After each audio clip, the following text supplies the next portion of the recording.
తెలంగాణ రాష్ట్రంలో ఉన్నది కాలం తెచ్చిన కరువు కాదని సీఎం రేవంత్ రెడ్డి కాంగ్రెస్ పార్టీ కుటిల బుద్ధితో తెచ్చిన కరువు అని మాజీ మంత్రి హరీష్ రావు తీవ్రంగా ఆరోపించారు.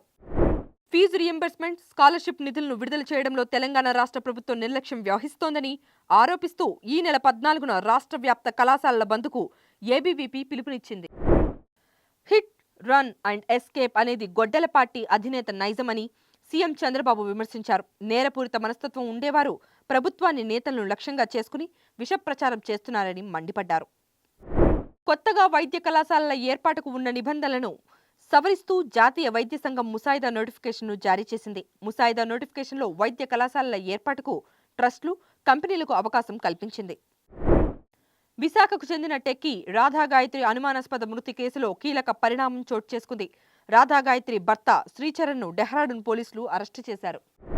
మారుతున్న వ్యూహాత్మక పరిస్థితులను దృష్టిలో ఉంచుకుని భారత నావికాదళం అప్రమత్తంగా ఉందని కేంద్ర రక్షణ మంత్రి రాజ్నాథ్ సింగ్ తెలిపారు.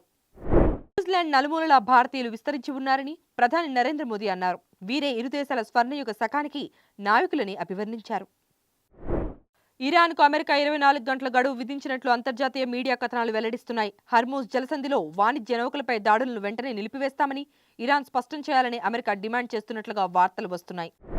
ఇప్పటి వరకు వెండితెరపై విడుదలయ్యే సినిమాలకు మాత్రమే ఉండే సెన్సార్ నిబంధన ఇకపై ఓటీటీ సినిమాలకు కూడా వర్తించేలా కేంద్రం సన్నాహాలు చేస్తున్నట్లు వార్తలు వస్తున్నాయి. రామాయణ ట్రైలర్ విడుదల తేదీకి సంబంధించిన క్రేజీ అప్డేట్ వచ్చేసింది. జూలై 24న ప్రపంచవ్యాప్తంగా థియేటర్లో ఈ సినిమా ట్రైలర్ను విడుదల చేయనున్నట్లు మూవీ టీం వెల్లడించింది. ఫిఫా ప్రపంచ కప్ క్వార్టర్ ఫైనల్లో బెల్జియంను 2-1 తేడాతో ఓడించి స్పెయిన్ సెమీఫైనల్లోకి దూసుకెళ్లింది. సెమీఫైనల్లో స్పెయిన్ ఫ్రాన్స్ను ఢీకొననుంది. Please subscribe to the channel and download the Politicos app from the links in the description.